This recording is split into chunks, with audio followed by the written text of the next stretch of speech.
குரங்கிலிருந்து பிறந்தானா குரங்கை மனிதன் பெற்றானா யாரை கேள்வி கேட்பது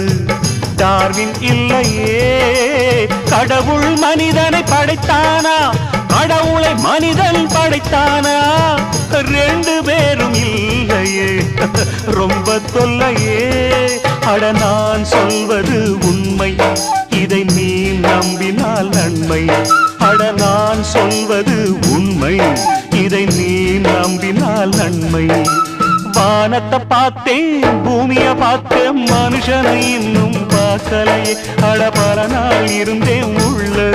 அந்த நிம்மதி